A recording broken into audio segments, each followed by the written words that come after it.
दोस्तों, नवरात्रि के इस पावन समय में कुछ छोटी छोटी बातें भी बहुत बड़ा महत्व रखती हैं।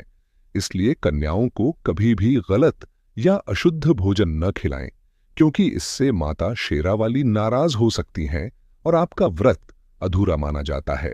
साथ ही इस वीडियो में आप जानेंगे कि जौ क्यों सूख जाते हैं, उनमें हरियाली क्यों नहीं आती और यह आपको कौन सा संकेत देता है। साथ ही अखंड ज्योति की बाती, कलश के नीचे रखे चावल, नारियल और बचे हुए तेल का क्या करना चाहिए, इन सभी बातों की पूरी जानकारी आपको यहीं मिलेगी। दोस्तों, जो भी भक्त सच्चे मन से माता रानी की पूजा में लीन हो जाता है, उसकी पुकार माता अवश्य सुनती है। मां दुर्गा और माता लक्ष्मी उसी पर कृपा करती हैं जो पूरे मन, प्रेम और आस्था के साथ उनकी सेवा करता है। इसलिए कभी भी भक्ति में कंजूसी न करें, बल्कि दिल खोलकर माता को प्रसन्न करने का प्रयास करें, क्योंकि यही वह समय है जब माता धरती पर आकर अपने भक्तों पर विशेष कृपा बरसाती हैं और एक साधारण इंसान को भी ऊंचाइयों तक पहुंचा सकती हैं। अब बात करते हैं जौ की। नवरात्रि में हम मिट्टी के पात्र में जौ बोते हैं, जो घर की सुख समृद्धि का प्रतीक होते हैं। जब जौ हरे भरे उगते हैं तो यह संकेत होता है कि घर में खुशियां, उन्नति और धन का आगमन होगा। लेकिन यदि जौ में हरियाली नहीं आती तो समझ लें कि पूजा में कहीं न कहीं त्रुटि हुई है या माता आपसे थोड़ी नाराज हैं। ऐसे में घबराएं नहीं, सच्चे दिल से माता से क्षमा मांगे, क्योंकि माता करुणामयी हैं और अपने भक्तों को अवश्य माफ करती हैं। ध्यान रखें, जौ में रोज पानी नहीं डालना चाहिए, बल्कि केवल हल्का छींटा देना चाहिए, क्योंकि अधिक पानी डालने से जौ सड़ जाते हैं और हरियाली नहीं आती। जब जौ अच्छे से हरे भरे हो जाएं, तो उसमें चांदी या 1 रुपये का सिक्का डालें। इससे धन वृद्धि के योग बनते हैं और माता प्रसन्न होती हैं। नवरात्रि समाप्त होने पर उस सिक्के को अपने धन स्थान पर रख लें और जौ के कुछ पत्ते प्रसाद के रूप में परिवार को खिलाएं। यह बहुत शुभ माना जाता है और स्वास्थ्य के लिए भी अच्छा होता है। बाकी जौ को गंगा या किसी पवित्र नदी में प्रवाहित कर दें। इससे आपका व्रत पूर्ण और सफल माना जाता है। अब बात अखंड ज्योति की। इसे कभी भी साधारण न समझें। जब यह बुझ भी जाती है, तब भी इसमें माता दुर्गा का वास माना जाता है। इसलिए इसकी बाती और तेल को इधर उधर फेंकने के बजाय सम्मान पूर्वक किसी पवित्र स्थान या बहते जल में प्रवाहित करें। अंत में बस इतना ही कहूंगा, माता की भक्ति में सच्चाई, श्रद्धा और प्रेम सबसे बड़ा उपाय है। अगर मन साफ है और भक्ति सच्ची है, तो माता रानी आपकी हर मनोकामना अवश्य पूर्ण करेंगी। इसलिए पूरे विश्वास के साथ कहिए, जय माता दी। दोस्तों, नवरात्रि समाप्त होने के बाद भी कुछ विशेष बातों का ध्यान रखना बेहद जरूरी होता है। बचे हुए तेल को फेंकने के बजाय आप उससे बच्चों की ओर अपनी मालिश करें। इससे शरीर में सकारात्मक ऊर्जा का संचार होता है और कई परेशानियां दूर होने लगती हैं। साथ ही अखंड ज्योति की बाती को आदर पूर्वक अपने बाजू में बांध लें। चाहें तो उसमें कलावा जोड़कर बड़ा भी कर सकते हैं।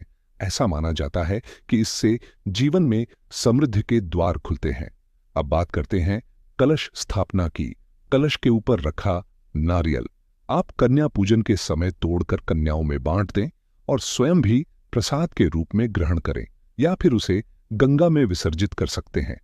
वहीं कलश के नीचे रखे चावलों को हल्दी से पीला करके लाल कपड़े में बांधकर अपने धन स्थान या पर्स में रखें। इससे माता लक्ष्मी की कृपा बनी रहती है और धन में वृद्धि होती है। बाकी चावलों को पक्षियों को खिलाएं या पवित्र जल में प्रवाहित करें और कलश व जौ का भी सम्मान पूर्वक विसर्जन करें। तभी व्रत का पूर्ण फल प्राप्त होता है। लेकिन एक महत्वपूर्ण बात, गंगा या किसी भी पवित्र नदी को कभी भी गंदा न करें। कचरा, माचिस के डिब्बे या सड़े गले फूल उसमें डालना बहुत बड़ा पाप माना गया है। ऐसा करने से पुण्य नष्ट हो जाता है और जीवन में नकारात्मकता बढ़ती है। इसलिए हमेशा प्रकृति और पवित्रता का सम्मान करें। यही सच्ची भक्ति है। दोस्तों, अगर आपको माता रानी की चुनरी कहीं से प्राप्त हुई है, जागरण, पंडाल या यात्रा से, तो उसे बहुत संभाल कर रखें। यह केवल एक कपड़ा नहीं, बल्कि माता का आशीर्वाद होता है। इसे विशेष व्रतों और त्योहारों में धारण करें। इससे वैवाहिक जीवन और भाग्य दोनों मजबूत होते हैं। अब सबसे खास बात, अगर किसी कारणवश आप नवरात्रि में व्रत या पूजा नहीं कर पाए तो निराश होने की जरूरत नहीं है। सच्ची श्रद्धा ही सबसे बड़ी पूजा है। अगर आप पूरे विश्वास और लगन के साथ दुर्गा सप्तशती में वर्णित सिद्ध कुंजिका स्तोत्र का पाठ कर लेते हैं तो आपको संपूर्ण नवरात्रि व्रत और पूजा का फल प्राप्त हो सकता है। यह एक ऐसा सरल मार्ग है जो आपकी अधूरी मनोकामनाओं को पूर्ण करने की शक्ति रखता है। चाहे नौकरी की समस्या हो, कर्ज का बोझ हो या जीवन में रुकावटें, सच्चे मन से किया गया यह पाठ आपके जीवन में नई दिशा ला सकता है। और यदि आप समर्थ हैं तो कन्या पूजन अवश्य करें, क्योंकि कन्याओं को मां दुर्गा का स्वरूप माना गया है और उन्हें प्रसन्न करने से माता रानी अत्यंत प्रसन्न होती हैं।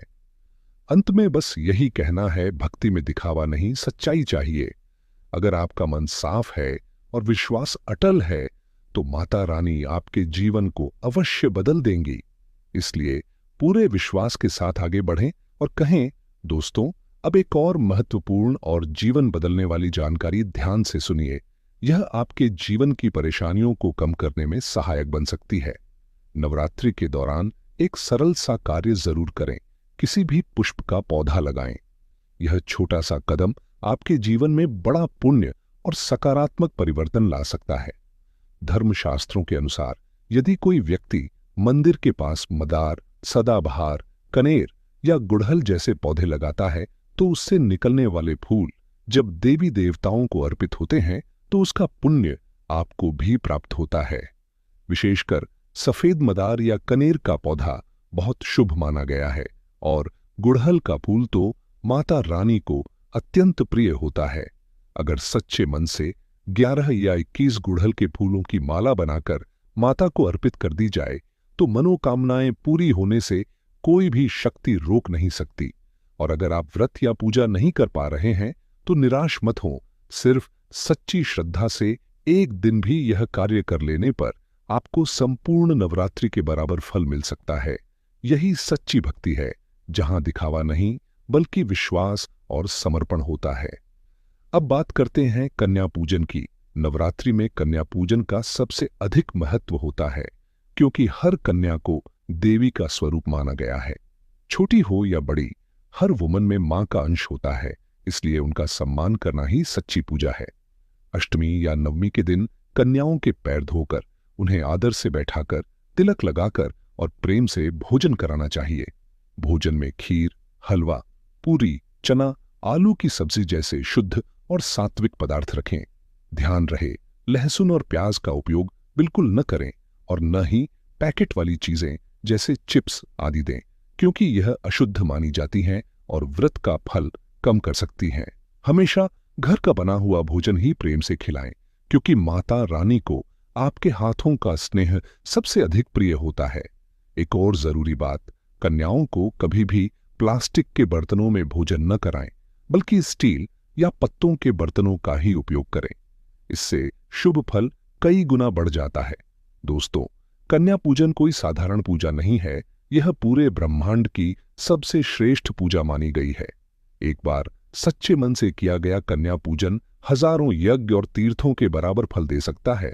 इसलिए इस अवसर को कभी हाथ से न जाने दें। अंत में बस यही कहना है, भक्ति का असली अर्थ है प्रेम, सेवा और सम्मान। अगर आपका दिल साफ है और नीयत सच्ची है तो माता रानी आपकी हर इच्छा को पूर्ण करने का मार्ग जरूर बनाती है। इसलिए विश्वास रखें, सकारात्मक रहें और पूरे मन से कहें, जय माता दी।